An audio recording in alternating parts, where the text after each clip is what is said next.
Obviously, I'm not as tall as every single guy that I coach, so I played smaller college ball.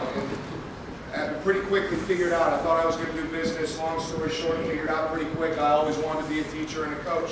And I absolutely loved it when I was at Valley High School. I was fortunate to work for a heck of a coach, part of a heck of a program in that state, and had a great experience to start off, and then had a chance to go back to my alma mater. So admire what you guys do, think the world of it. I guarantee there's a million guys in this room that can coach circles around me. So don't think that because I am fortunate enough to be in Wisconsin that there's any ego on this stage. There absolutely is not. I've been very fortunate. And the thing I want to do is, my intent today is to really talk about D-line fundamentals, take you through our drill progression, take you through the things that we do. Thought that would be the most beneficial for you guys.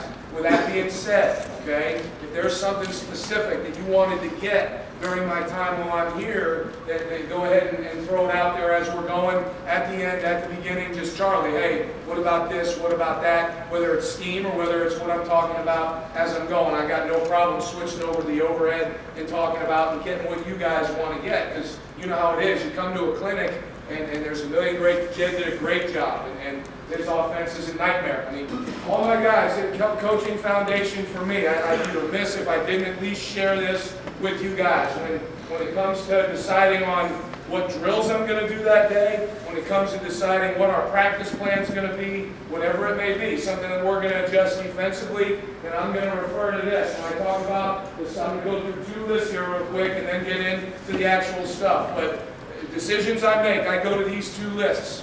And the defensive linemen that I work with, they all know these lists by heart, and they can rattle them off to you like this. And the first thing is the defensive line gospel, which I stole it in the beginning and tweaked it over the years. But this, no matter what we call, no matter what they run, we should be able to refer to this and determine how well they played on that play. First thing is obvious. What's their assignment? What should they do based on our call? What should they do based on the play that was run against us? Next thing is going to be, there it goes. Technology is great when it works, right? Now I can prove to you that we do have to remember it. All right, so here's your list. Number one, like we talked about, is assignment. Okay? Next thing we talk about is get off, right? Every D-line coach in here is taught get off forever. Some kids, it's an innate ability. A guy named Jason Chapman, when I first got here a few years ago, his knack, his ability for getting off the ball on time was remarkable. Most kids need to be trained, and one of the things we'll teach our guys, unless it's the nose guard who's over the ball, we key a little bit different than, there's a lot of guys that do it, but it's a little different than maybe you've heard. We actually key the near knee of the offensive lineman we're going against. Because if you look at film, oftentimes, most of the time, that's the first part of their body that moves. And then we'll transfer our eyes to our target with our hands. So we got assignment, get off, footwork, okay, which we drill again and again and again. Okay, footwork, strike, feet, gaining ground, shed, all right, and finish.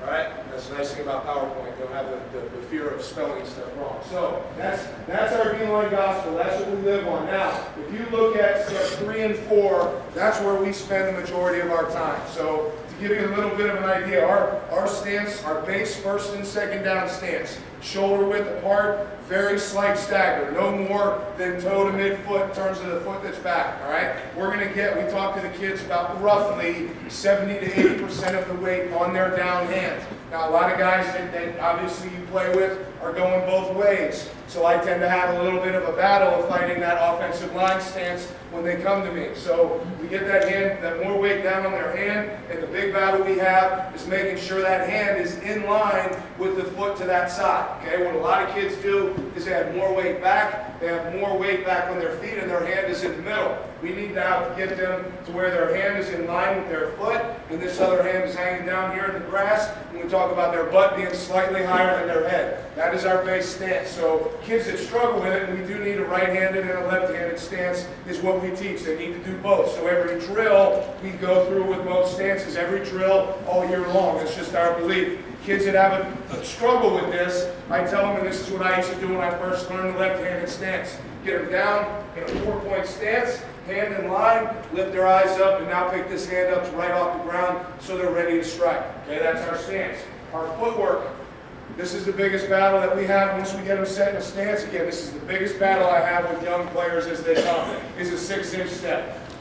Taking a 6-inch straight step every single time on first and second down. No more than 6 inches, not stepping lateral or underneath themselves, not letting that thing float in the air. That's the biggest thing we battle again and again and again, all right? So we want to take, again, a short 6-inch step, get our hands ready to strike. That's the next thing is our strike. So now we want to get our hands here tight, elbows in, thumbs up, all the things you guys know. And our target against our opponent is the near chest plate and the tip of the shoulder pad. All right, so our near hand is going to go to the near chest plate. Our outside hand is going to go to the tip of the shoulder pad. And we want extension as fast as we can. So that's our strike. At that point, we want to gain ground with our feet. If that block is coming towards us, if it's working away, then we're going to be more lateral. Just talking general, and it gets more specific by D-tackle and D-end. Obviously, then once the play is declared, we want to shed and always finish the play. But that's our progression. That's our gospel as a defensive line.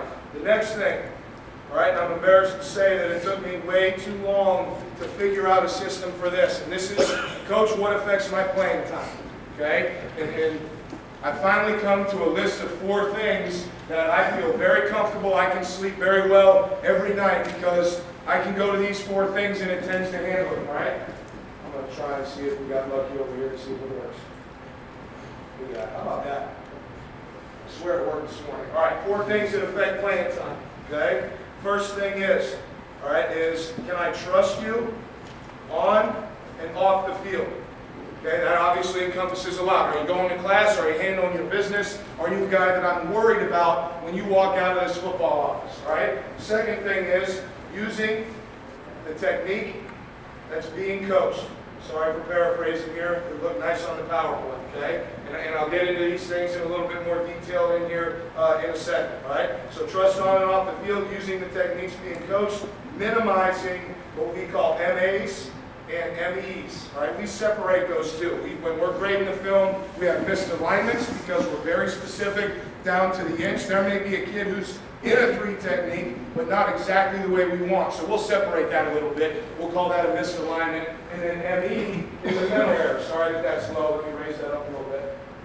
You guys see that a little better? All right, so MAs and MEs. And then the final thing, and it's at the bottom of the list, guys, on purpose, I promise you, all right, is produce. So I feel very comfortable that that covers the things that I truly think about. It came up this fall. Right? There were some guys that were in a tight race, or very much in tight race in playing time, and it came down to a couple of the things up above produce. Here's the thing that it has helped settle for me. You've inevitably got that kid who, you've got that kind of final scrimmage, or one of those late scrimmages in 2-a-days, and the kid has 4 TFLs, a pressure, a sack, etc., etc. Well, the kid also lined up wrong. Okay, the kid also doesn't go to class. He's got a 1A GPA, so on and so forth. Okay, so all 4 of those things come into play together. Obviously, you got to get the kids on the field that produce as well. All right, but you've got to have the ability to differentiate all those different things and take all 4 of those into account when you do that. Okay, so those are 4 things that I definitely work on when I'm making personnel decisions, when I'm making decisions in terms of playing time. Okay, just threw it up there so I didn't forget to talk about it more than anything. As you guys are thinking through with me, we're a 4-3 base defense. Our base coverage, you'd say, is quarters, but we play a heck of a lot of cover 3, a little bit of man free. From there, then when we get to 3rd down, we're a lot more multiple. When we get to 3rd down and they become more predictable, then we try and become more unpredictable as we roll on and as our health also dictates. I mean, we were a lot more unpredictable on 3rd down when a guy named Chris Borland was not injured. When he got dead, then we had to kind of scale that package back that we used on 3rd down. But we're a 4-3 base team. As you look at this, we do not flip our defensive tackles. They play right and left. We do flip our defensive ends, and we recruit and develop guys accordingly. The end over here, the 6th technique, that's J.J. Watt. For those of you guys who don't know, 280-pound plus, very fitting for the closed side of the formation. The other side, that guy can range. Actually, ironically, I had number 50 up there, not on purpose. So Brian Schofield, truthfully, by the end of the season, the guy went about 230, and that guy can be okay over there. What teams start, it's amazing, the big concern you have is, well, teams are just going to start trading the tight end. How many teams trade the tight end? Not as many as you would think, not as many as you would say to yourself, they can get us in a position that we don't want. But not many teams do it, so we recruited and developed those guys accordingly, and our tackle and our nose are the same. So we're, a 4-3 base defense, and that's how we go there. Now, while this is up there, talking about the tackles in the ends and their exact alignments, okay? If you look at that R, you look at that rush, that defensive end, his exact alignment. First off, we're going to have the near hand down to the man we're shaded on. So as you're looking at that guy, he's in a right-handed stance. Okay? I know some guys always have their ball hand down, the inside hand down. We have the near hand down to the man we're shaded on. All right?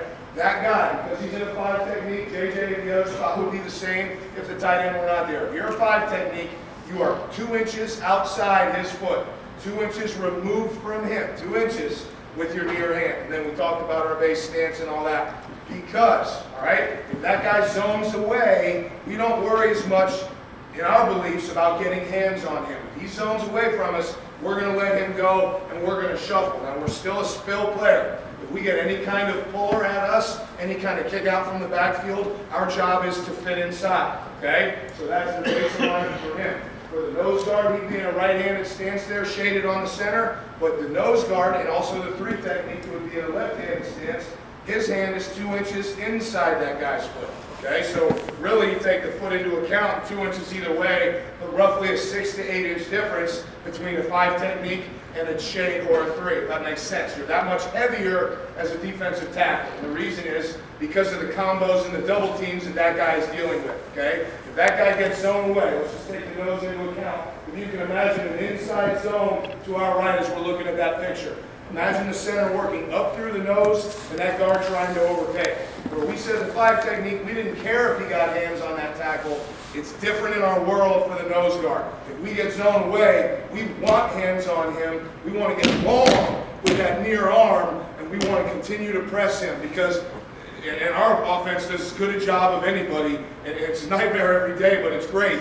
It's getting those guys stacked in right behind each other just like this, where that guy's trying to blow up through you and get to the second level. We're trying to press both of those guys and let our linebackers run at that point. So different emphasis based on ends or tackles, and we handle that a lot with the linemen. 6 technique, out of curiosity, for the sake of time, how many guys in here play with that 6 technique or heavy 7? A couple guys?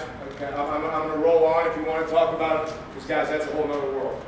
That's a completely different type of deal. I'll be happy to talk about it, but I want to get through as much as I can, okay? Getting now into the drills and our progression, okay? And I got a list of stuff here. I want to give you guys a chance to write it all down in the event that I don't get to get through all the film and get through everything.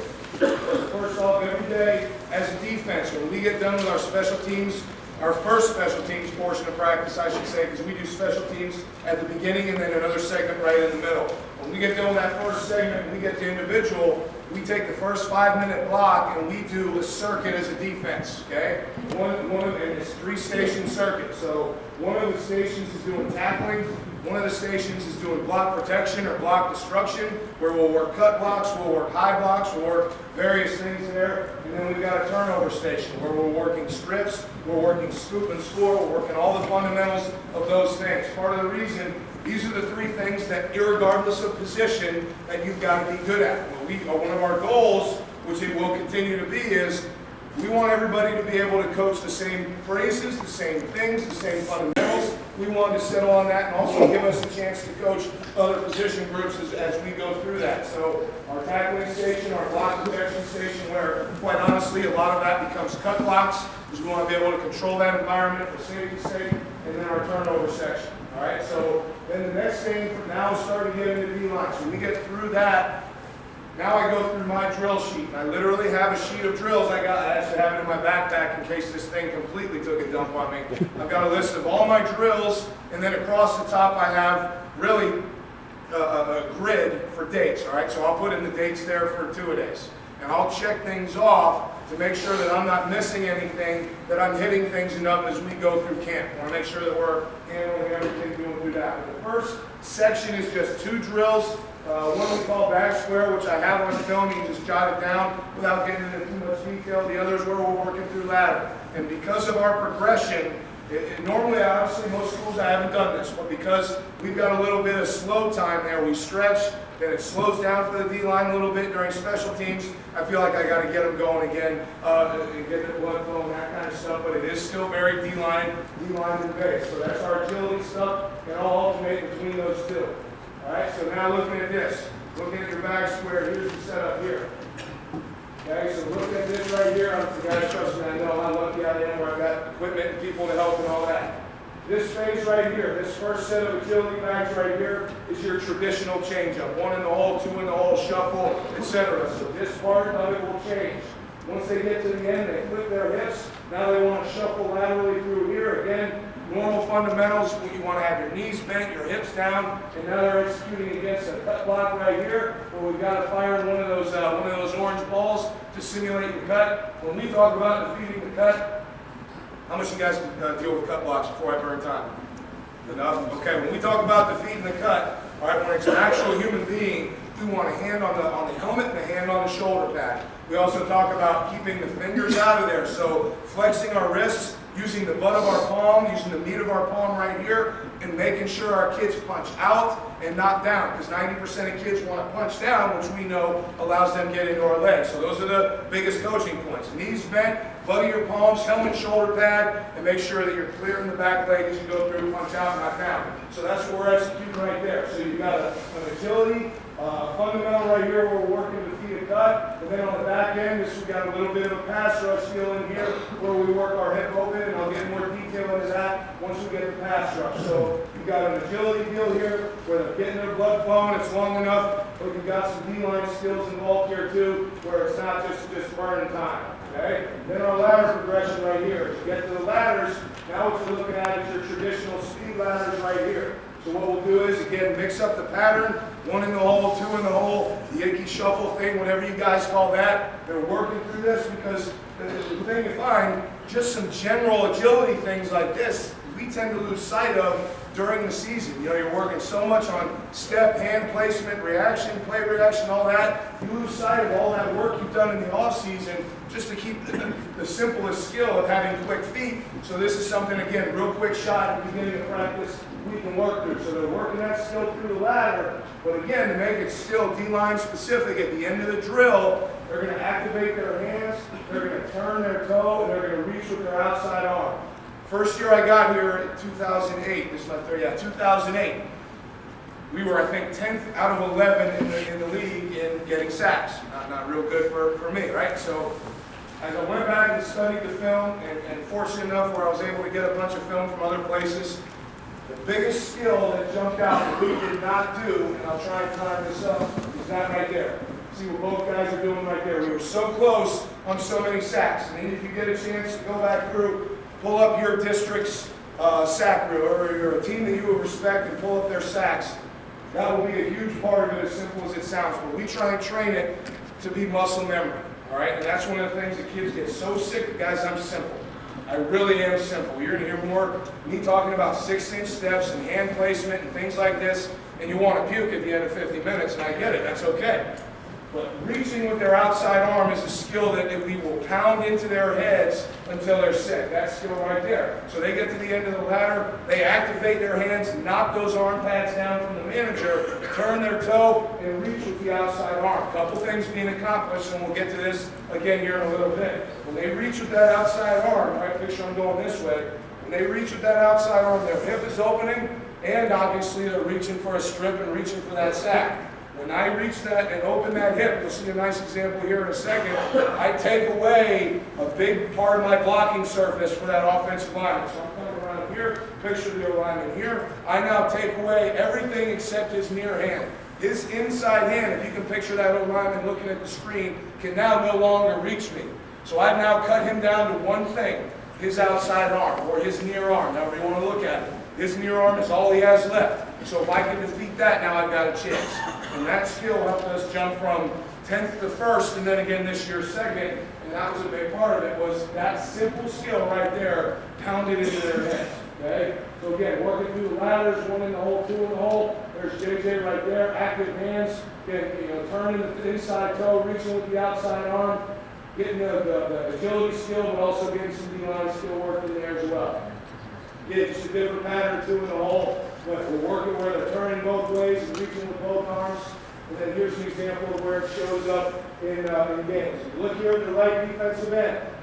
Okay, talking about the end of the drill. It's going to be a spread out to our left. Okay, COB right there. Drop his pads. Okay, starting to work to where he's beating the outside of that offensive tackle. Okay, that now when he lets the inside half of his body die, you can see he's at least 6 yards away from this guy. But by getting his outside arm starting to reach, the inside half of his body dies. He takes away that inside arm of the offensive tackle. He's now down to one arm, and the position he was in, calling him now to just keep reaching and run. He was able to finish with a good finish right there. Now our run drills. Okay, so we had our 2 agility drills with some different things mixed in. Now our run drills. And there's a lot of them here, guys, so I'll kind of give you a brief synopsis, and then we'll get into the film. Now, run drills, first thing we're going to do is something we call shoot pop-up, all right, where we have pop-ups set in front of our shoots, okay, we work on our step and our strike, our perfect step and our perfect eye-level strike. We're going to work a get-off-react drill where they're coming out of the shoots and they react 4 different ways to me. Could be left, could be right, could be pass, screen. Again, I've got it on film, just want to give you guys a chance to get this written down if you wanted it. Okay, the next thing is our sled progression. So we'll go from there over to the sled, where we're working strikes, we're working getting out of the stance, and then we're also working driving at the end of getting those things. Okay, next thing is what we call 2-whistle drill. All right, 2-whistle drill is again, a run-oriented. I've now gotten into a fit position. I'm starting to gain ground. This is an example of a shed. And again, the film does it more justice, but that is a shed drill. We do a run. One-arm press. Okay, one-arm press is a scenario where it's an outside play. Chad, are you in here? Is Coach Kennedy in here? No, he's out drinking coffee. He ain't worried about D-line. He's out there running triple options. The rocket play, okay? The rocket play, the stretch, the sweep, all right? Our response to that as a D lineman would have been, let's say I'm a 3 technique and that guard runs 3 yards to the sideline, right? And then finally blocks somebody. My response as a 3 technique is I take my 6-inch step, here he goes, let him go. Even though I'm a B-gap player, that to us would be an overreach. Okay? So at that point, he overreaches. I know now it's an outside play. One-arm press is my response as an outside play. I'm now going to one-arm press the center, who I know is the next guy. So I'm going to stick my outside arm, and I'm going to stay ahead and have a chance to go inside out on his rocket play. That would be our D-line response. Another way to think of it now, we can get overreached by someone I'm shaded on. Now let's go rocket the other way. I'm a 3 technique, right? Here's my guard, here's my tackle. Everyone picture that with me, right? So now it's the rocket screen away from me, okay? So I take a step, this guard is gone. That's my visual. If you remember, we wanted to try and get hands on him, but if he's turning and running like that, which we see, that was Michigan's whole deal with Rich Rod, and I was at Pitt, West Virginia, all that, so I'm glad to not be dealing with him anymore. So he's gone. Now instantly, because I can't catch up to him, I one-arm press. Okay, that's my response to an outside play, is to one-arm press. So that's that. We'll get some film of that. Sorry, I'm trying to keep moving until we get to the film.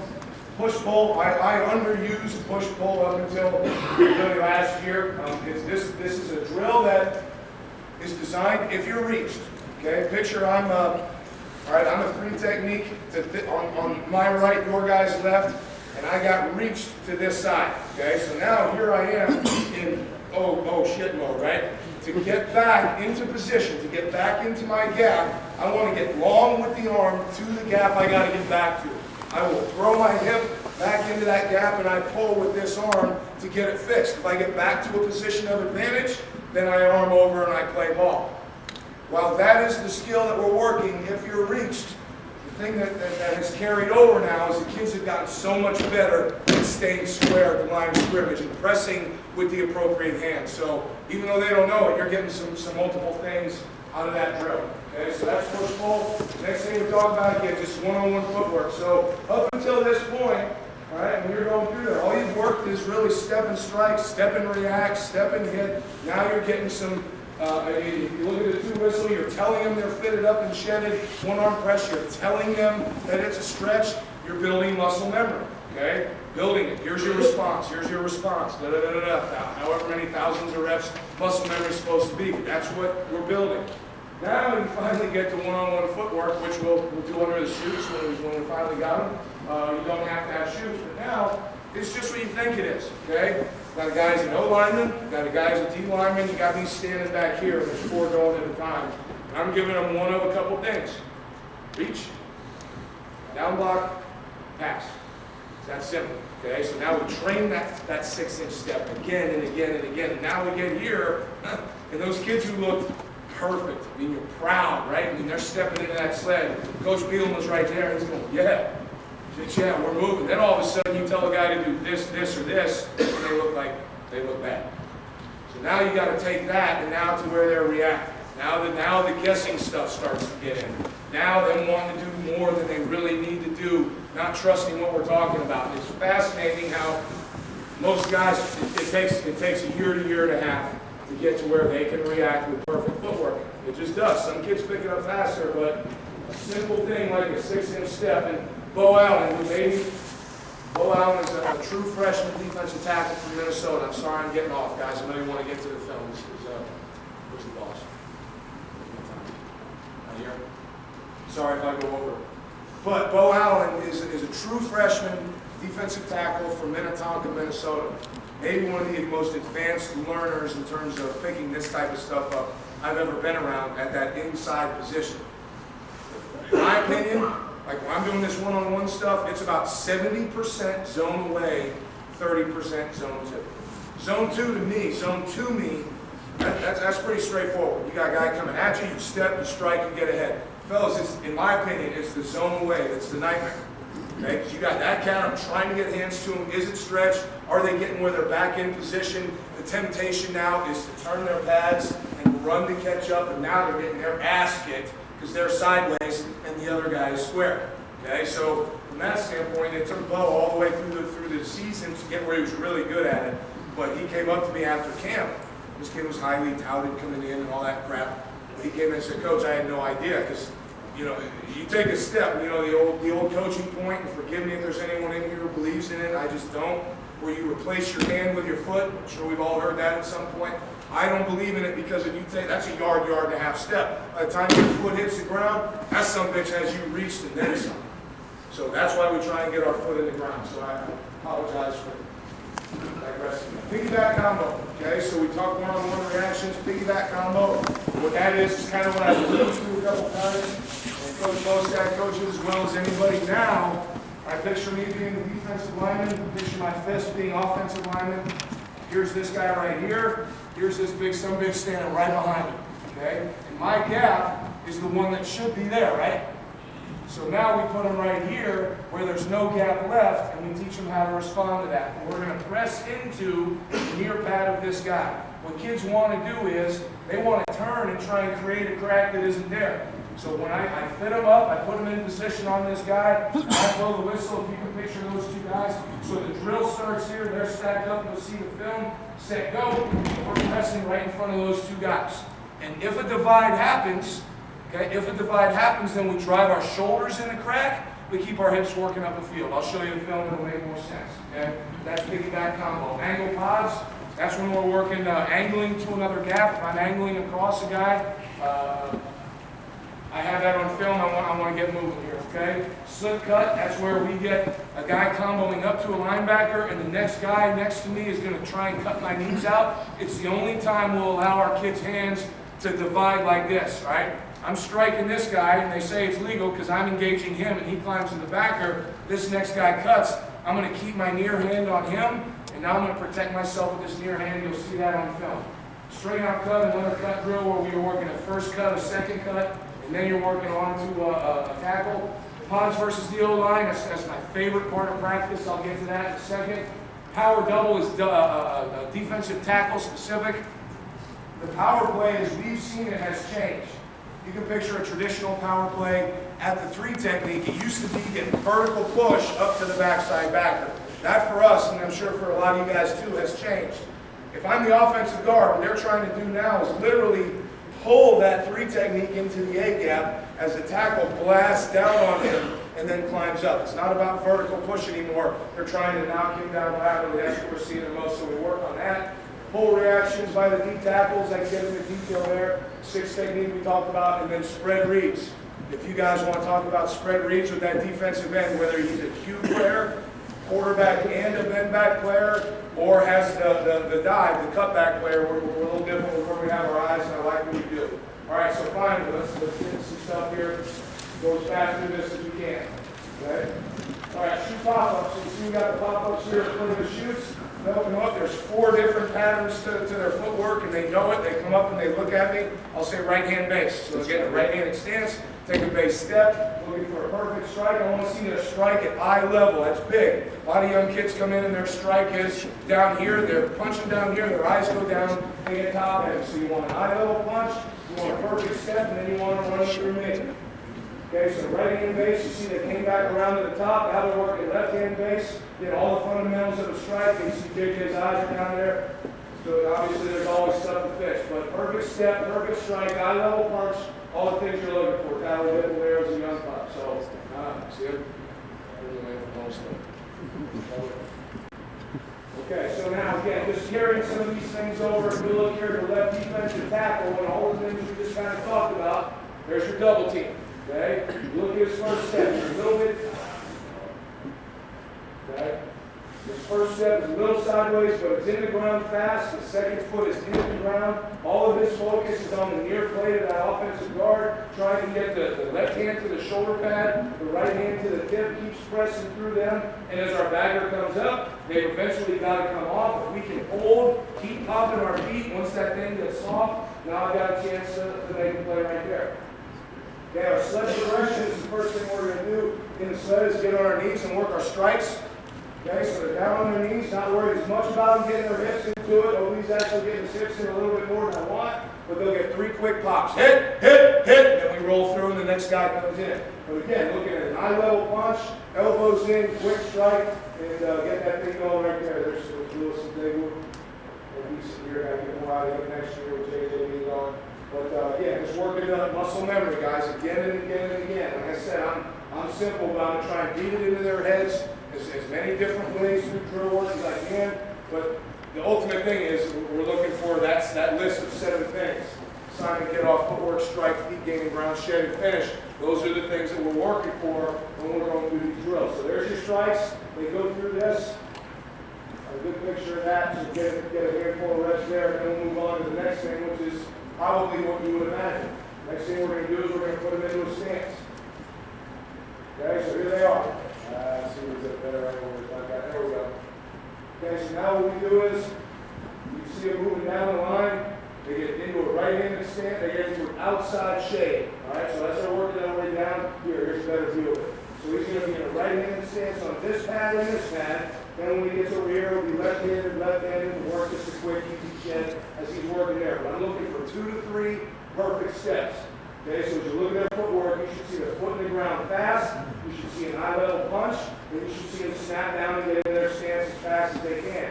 Simple as it sounds right here. If you look at 51, Tyler Dipple, all that extra little movement when he's moving from one pad to the next, you see it again right there. When they trade their tight end and we have to adjust, I don't want to see that crap. Because you know how it is, guys. Trade where they step them off in motion and snap the ball. That's one of the reasons we work through the sled like this. But bottom line, you're looking for perfect footwork, perfect stance, high level punch, get to extension, just carrying through our initial fundamentals. Okay, and just another example here. If you look at, looks like that's Dan Moore again. You see the first step, second step is a little bit bigger than I like, but you're seeing the same type of fundamentals carry over. Working to the center, he's shaded on the center this time, focused on the center, pressing through him, keeps his focus on him, feet in the ground, ends up leading to a decent play for line of scrimmage. Okay, if you look at the right end here, JJ last year, again, because he gets his feet in the ground, you see him strike, separate, now he's got a chance to come off and make a play. But you know, if you take a big step and that guy gets into you, then you're not going to have those same abilities. This is one where OB came underneath. You know what? I'm going to come back to this because we talked about it. This is kind of how we would look at that rocket play where I talked about before. Here's OB as a 5 technique, and he feels that as an overreach. I don't disagree. to our guys, if you can get deep right now and set the edge, you're not reached. And the linebacker will make it right. Okay, so that's how we'll take a look at that. See Mike Taylor, he's a big heavy player. He feels OB take that, so he's going to start to work to the outside. OB's able to set the edge, obviously make a hell of a play. Some of our players have a lot more freedom to do that than the others, and I try to spell that out pretty clear. And then this is just, again, popping our feet, driving through. Okay, here's another example here, looking at our left end, OB again. But again, you see his foot getting in the ground, he's able to get his hands in position. He feels, again, that rocket type of path, takes the underneath, sets the edge, he's able to make a play in the backfield. Okay, talk about two whistles. So here we are. They've taken their step. They've got their hands in place. Now we're working on the shed part of things. So it's called two whistle because I literally blow it twice. Blow it once, I want to see them strike, extend, gain ground with their feet. The second whistle, I want to see them shed. And on that second whistle, I want to see them do one of two things and see which one I have here first. This is just a lockout and then rip underneath. My favorite one actually is a two whistle where we open our hip and put it into our pocket. We'll do this once in a while in 2 days. This is as big of an escape for us. But again, we're just working on our gaining ground with our feet. So we've really already taken our step, we've striked, now we're gaining ground and shedding. So again, working through that list of our fundamentals, all the things that we work on. Here's a two whistle tackle. So now we set it up. There's the defender, here's the offensive lineman, there's the guy simulating the running back. So I blow the whistle, they pop their feet, second whistle, they go to shed, and they have to come off and make a tackle. You see it pull down right here, open their hip, come off, run, wrap, run your feet through the tackle, all those things, bad looking tackle right there. And again, like you see him gain more ground, he's just popping his feet in place, don't like that. This is head across, Pat Butcher doing a great job for us. Strike, extend, that's a pretty good job here by Luke. Okay, strike, extend, shed, run the feet, head across. Not too bad right here. Here's an example looking at the right end. Okay, feet in the ground, pop, pop, feet in the ground, strike, extend, shed, come off, make a tackle. Again, trying to show the kids, and this is stuff I'll show them during camp, that we don't ever want to do a drill just to do a damn drill. I've got to be able to show it on film, or we'll wipe it out. Yeah, it's a 6-technique deal, but you're seeing components of what we're talking about. All right, step. We'd like to see a second foot move there a little bit. Okay, but again, you see him open his hip, pull him down, give himself a chance to make a play in the backfield. Okay, and the last example in the game, looking at Jeff Staley, the boy, he came a long way, man.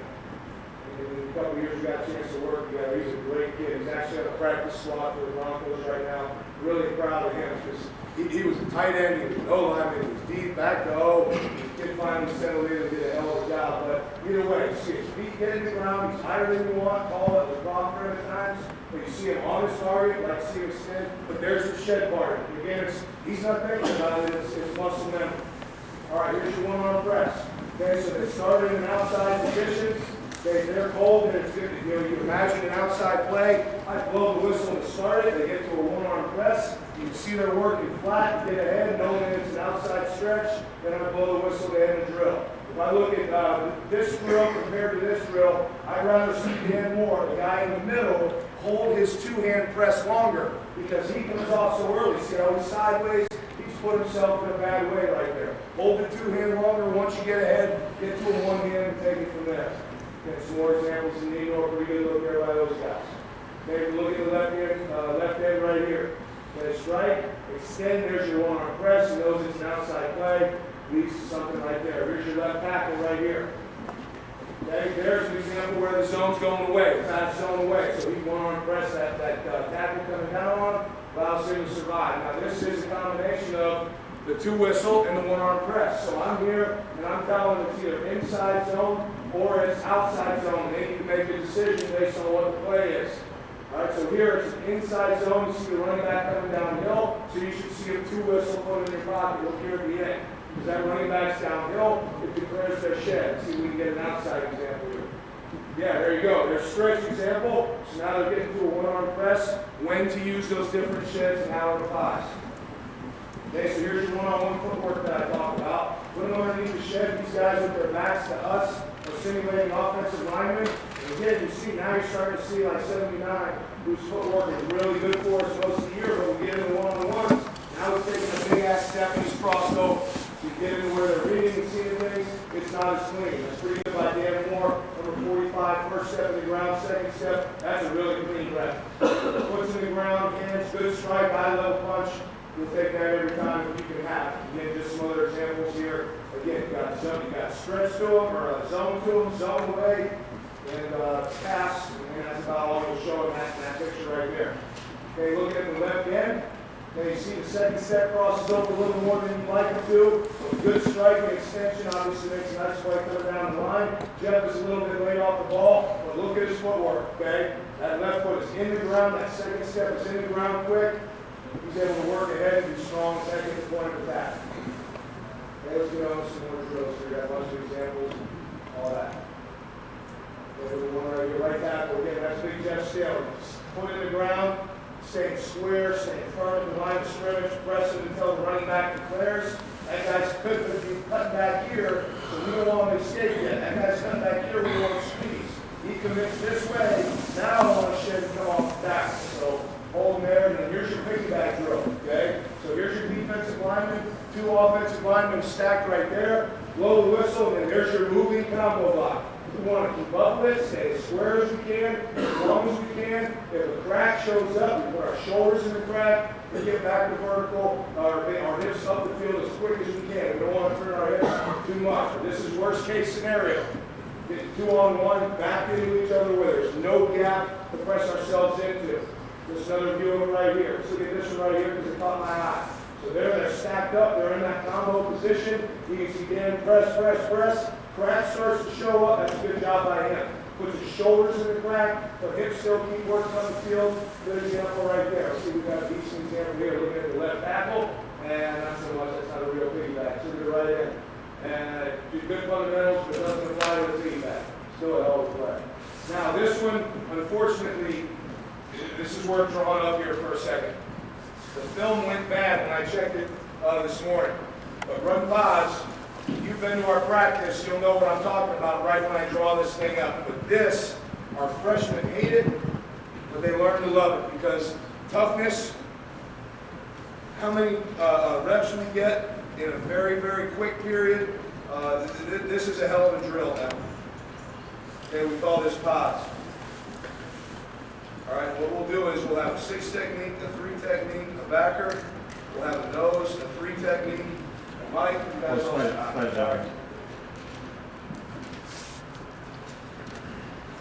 holler at me, guys, if I do something like that.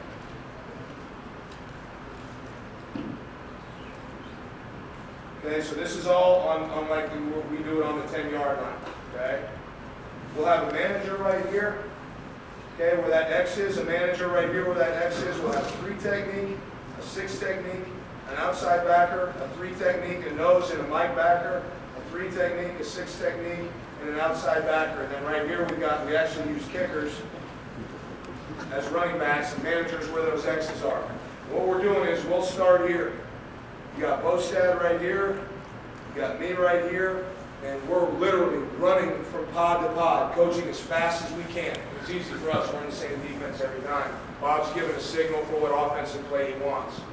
But this is just zone, it can be power. In here it's usually zone or some kind of pinball scheme, and over here it's zone power. You got 3 reps right here.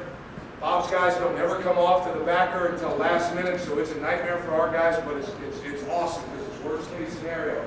I wish I had the film to do it justice, but it went bad on it. So we go this drill to this drill to this drill. We are running and yelling back at those guys to coach them on the run, back to here, and in 5 minutes we get a ton of reps, and we get 50+ reps in a quick time. So run pods is definitely something that we get a lot out of. Sorry, I don't have that.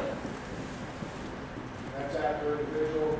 Another example here, looking at the right end, is where you get a lot of this work. That 6 technique, again, there's some intricacies to that, but a lot of the basics say, look at that first 6-inch step. That gives him a chance. If he takes a bigger step, guys need to reach. Okay, some power double stuff. Angle pods, I wanted to talk about this. This is when we're angling across real quick. This guy is responsible for this inside gap. You've got 2 main things. Is it coming to me or is it going away? I'm talking about this guy. So he's keying the guy and he's working across. If he comes to me and I'm taking my 45-degree angle step, okay, that's what we take, 45-degree angle step, and my guy that I'm crossing comes my direction, then I'm going to turn and try and get vertical off his ass, okay? If he zones away, then we do what we call spine technique. So imagine a guy zoning away. He zones away, I run right through his spine and use his body to take care of that next gap, all right? If he slows down, a lot of teams will coach, if they feel that to start butt blocking you, then we'll come tight off his ass, or if we can beat him across his face, then we've got a decision there. Absolutely. This is a way to quick rep that. So here you go, let's look at this middle one right here. They got zoned away, they're angling, now we're going to run right through his spine, and if it's fast stretch like that, we'll come off this good comparison. If he's zoning away, I run through his spine, he's a little bit slower. All right, so now I'm going to work across his face to that gap as I press him into it. Just another picture of it here. Perfect. So zone at me now, take my angle step, it's coming at me, I turn my shoulders, get vertical and disrupt. So that's our angle pod right there. Here's an example, careful looking at the right end. There's your angle step, he's at me, I drive the next step vertical and lead to a play. Here's the slip cut real close, real quick. This is an O-lineman, this is representing an O-lineman. This guy's working up through me, so I strike him, I feel that cut coming off, so I leave my near hand on the guy I'm actually striking, then I come down and I put the rest of my focus on that cut block that's coming at me right there. That's what we call a slip cut. So again, picture zone now going to the left as we're looking at it here. That's the guy I'm shading on. This is the guy on the other side of the gap. I'm going to cut my leg down. And again, looking at the right tackle here. There it is. I'm shaded on the center. He zones away. Here comes the cut. My hand goes down to him. I have to now work lateral. I can't work up the field. Once I feel that cut, there's a lot of teams with stretch that will cut the backside. And there's a gaping, huge void there if you lose your nose guard with that slip cut. You guys know that. This is our string out cut drill. So again, you see the fundamentals. Helmet, shoulder pad, bend the knees. Use your eyes. You want to punch down, out, not down. Defeating a cut, rapid run. We'll often do that as a part of our defensive circuit. Go a little bit faster here, guys, because I know we want to get some pass stuff. Come on, time. I have 45 now. Tell you what, let me do this. Are there any? I got a bunch of pass stuff here. I'll go through as fast as I can. Are there any questions? Yes. Coach, when you're in the two whistle drill, how do you set their feet? What I do is I put them in a position as if they just got fitted up. Okay. So it's as if they've come at me and I've come to them, so their near foot is up, and I've just gotten into this position. That's what I'm trying to simulate, is that they've just taken their first step. And then we work from there. Good question. Good. Go on to the past stuff. Okay, guys, if there's questions you want to ask me after, I'm good. Greg Reeves, we have to talk about that. Guys, I'm going to skip this list because I want to get here. Fair enough? I give that list to you, shoot me an email, we're good. All right, first off, dummy, okay? Setting up 4 pop-up dummies. This is that skill we talked about before. Where we're trying to get our hip open as wide as we can, hit with the outside arm, okay? And take away their inside arm from being able to punch us. So that's what we're working through here. Again, get the hip open, club tight to the chest. Don't reach out for the club. Club tight to the chest because that's where they're trying to punch. And get our hip open. And again, finish with the outside arm reach that we're working through there. So some things, I'll point out some things I do like and don't like. It's really good here. Matt Butcher, he's come so far, proud of him. But punching tight to the chest, outside arm reach, that's good by him. Some good things there as you look at. Okay, so then we got tight on it. There's some other things that we'll work through there. See how much we got here. Yeah, we do. We got chop spin and we'll work here too. So now we're working some counter stuff where we're going hip over to start, then chop spin, okay? And the chop spin, the basic fundamentals is if I'm countering back inside, I chop with my near arm. As I chop, I want to get light on my pivot foot, lean back into the spin and bring my ice pick. Okay, so the outside arm becomes the ice pick. I want to lock it shoulder level, called an ice pick, because I tell the kids to imagine an ice pick in their hand and they want to stab their opponent with it. So chop, come around with the ice pick, and light on the pivot foot, get that toe around, and you see those guys bring the ice pick around. They're open, chop spin, the ice pick, etc. Like over the good for knee tackles that are working through a lot of traffic. Again, just working the same fundamental in tight quarters for a blocker and then a chip guy coming or a running back waiting to help on him. Face punch, again, go as fast as I can. This is again a similar skill that we work in gauntlet. So we got me or one of our guys that are helping, punching right in their face. I want to see a two-hand swipe, right? Get their hip open, and then come around and reach with the outside arm. Again, a lot of this stuff is taught because it's reactionary based. And a lot of guys will ask, what's your favorite pass rush move? And then I'll ask you, well, what's the O-lineman? Is he a deep setter? Is he a short setter? Does he punch wide? Does he get his head in there? I don't believe there's an answer to that. You know, the whole have a plan thing, in my opinion, changes week to week based on what you've seen on film. Well, I'm going to start with speed because I think this guy will kick out of there too fast, and then I could counter underneath. But if he doesn't, then I'm going to work the edge. And I'm a big believer that these are all things that will become reactionary based. You see how many times we end with the outside arm reach. Getting the hip open, I'm working a two-hand swipe instead of a punch across the chest. With some similar skills, you can see a fundamental set that I clearly believe in. Okay, stuck in the rip. Okay, this is a good one to see. We start them now where they've thrown a rip, okay, because we're all going to teach the rip. They've thrown a rip, and you know, offensive line coaches, if you can picture a guy ripping on me right here, where you clamp down, right, and then you get your hand on the hip and try and, that shit hurts, right? So we tell our guys, unless you're clearly past them, where you can turn the rip, okay? We throw a rip and we can turn the rip, meaning literally turn my arm and get that ice pick going again, then you're good. JJ was about the only one who could do that for us this year. If we get in a rip and we're in there very long, there's 4 different ways that we'll get out of it, okay? And it depends on where I am. To the quarter, oh shit, coach, how are you going to teach them that, right? You're going to work these drills, explain to them why, and then they're going to react. Okay? So 4 things that we can fire through very fast. Have 5 lines going. One stuck in a rip is where they're going to go to the back plate. I'll show you right here. So we start them stuck in a rip. I blow a whistle, and they work the reaction that I talked about. Again, see the hip getting open, right? So the guy who's simulating the offense, the guy see the position I put him in, right? In that break the back position. We now are taking that away from them, going to the back plate, getting our hip open, and then we'll step through. So that's what we're working right there. We're stuck in a rip, going to the back plate, getting the hip open. Now the next thing is what you saw Abid do when he was running the back side of that sprint out away. Okay, let the rip die, reach and run. That means now at this point, I still got the quarterback in my vision here. Okay, he's still deeper than me. The one where I go to a back plate is I'm stuck in the rip, but man, that quarterback is even with me, okay? So I've got to get something where I can come downhill, right? The next 2 things are, I'm stuck in the rip, and oh boy, now that quarterback is back there. And I've lost depth awareness on this guy, and I've given him a throwing lane, an escape lane right here, okay? So hopefully I have these next ones on film. If not, I'll do my best to demonstrate. Okay, reach and run, reach and run, reach and run, very nice. I hope I have them. If not, I'll demonstrate them real quick. Yep, here we go. Perfect. Okay, so now I'm stuck in the rip. Okay, I got that quarterback back behind. Now I've got to pull it out and all the fundamentals I just talked about to a spin. Stuck, pull it out in one motion.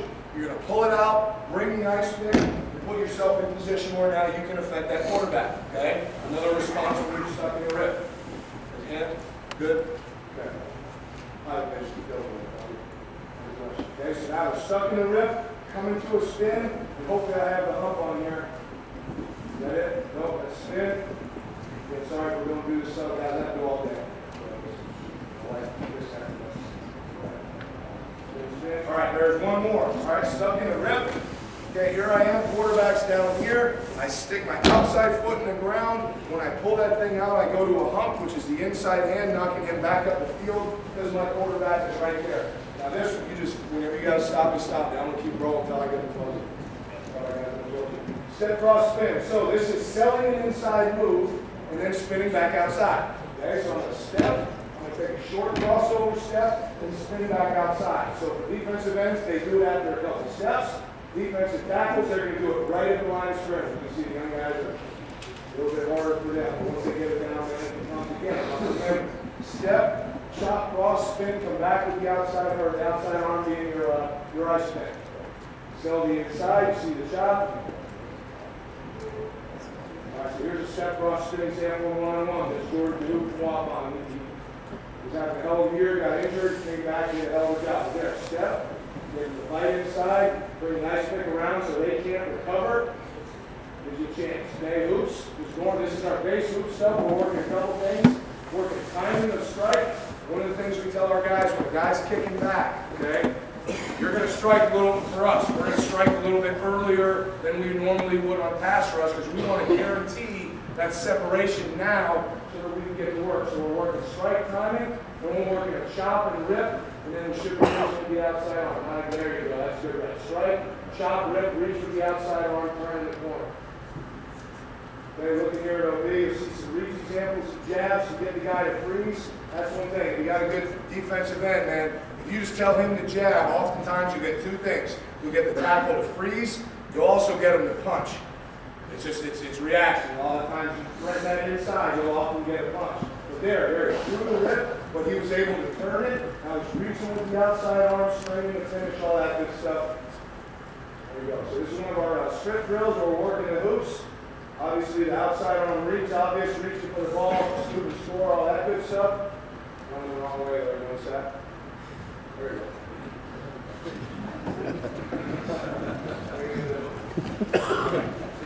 Okay, looking at the right end here. Okay, so speed. And again, here's another thing. Things pop into my head, guys. I'm a big believer in defensive end. Put his outside foot back. Here's what in third down. He's giving them a go call. It's 3rd and 6. Everyone in the stadium believes they're going to pass because I believe it. They're taking now pass rush steps, which we know are sprinter steps down the track. When they hit that 3rd step, they are now in decision mode. Okay? You're at a depth where you're going to make your choice. Am I going to speed to power?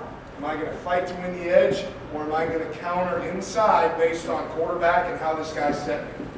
So it's something for you to think about. Outside foot, because 1, 2, 3, oftentimes you're in a position now where you want to make your choice here, here, or there. And then you give them the tools to be able to respond. So here's OB, got to that point.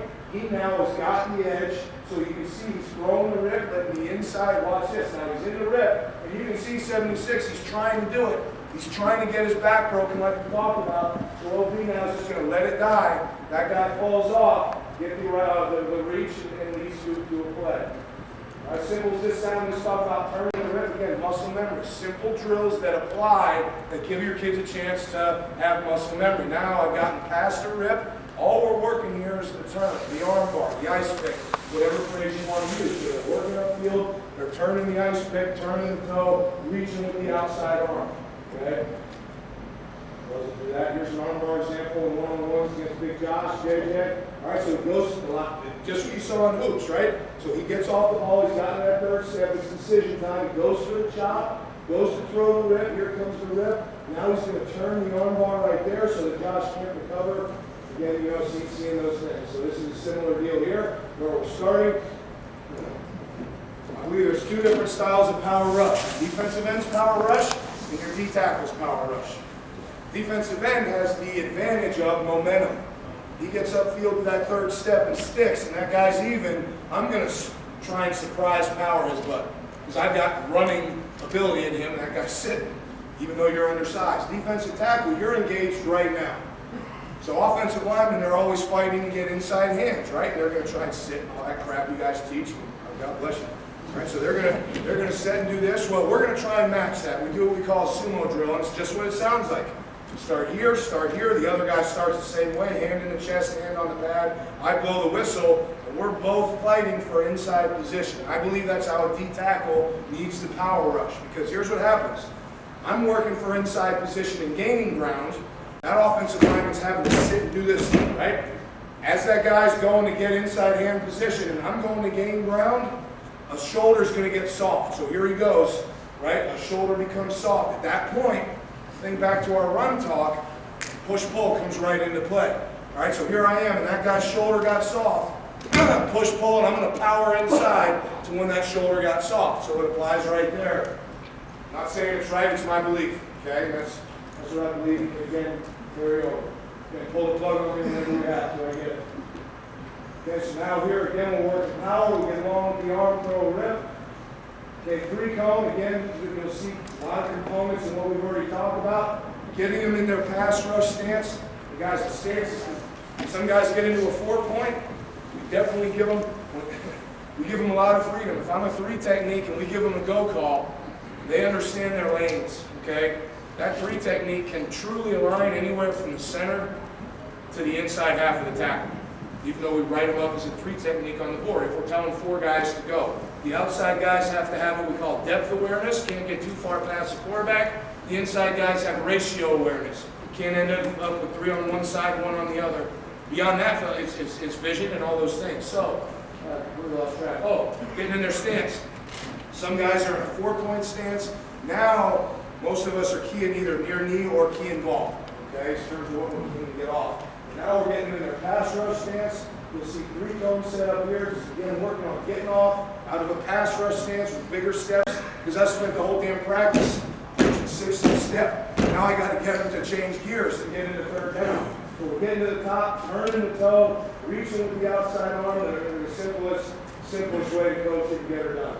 The top, turn the toe, reach with the outside arm. Again, you're seeing stuff carry over again and again. So you got more guys in line, you set up to it. And then you got 3 cones just on a shoot, get the arm bar built in. I'm way over. Huh? We're good?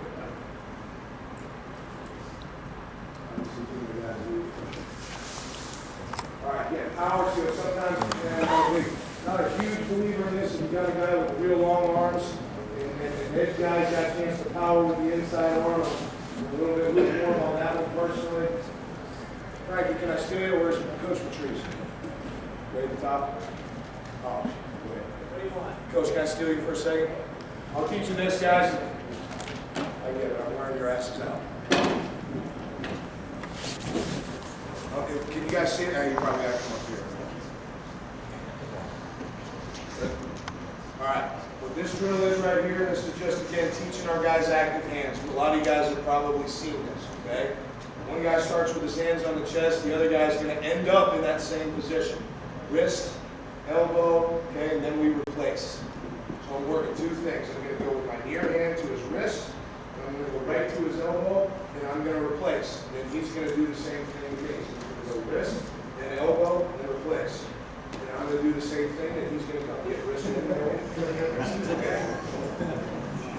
Wrist, elbow, replace, wrist, elbow, replace. They'll get it. The guys will get it, but again, go. Wrist, elbow, replace. Again, fast. And then as the guys get that, the wrist and then the elbow will become a hip open and a replace. So let me take you through that, and then if you guys got questions, I'll keep you after. So here they are, firing. It's 30-second time. Go! 30 seconds. I'm walking through, making sure they're staying active. But again, active hands, active hands, active hands. See if I got one with again for hip roll. Here it is. Okay, so now, same pattern with your hands, but again, skill that we just saw in Gauntlet, the skill that you saw going all the way back to the beginning of this talk after they went through the bags with the hips opening, okay? Now on the second hit, so it's wrist,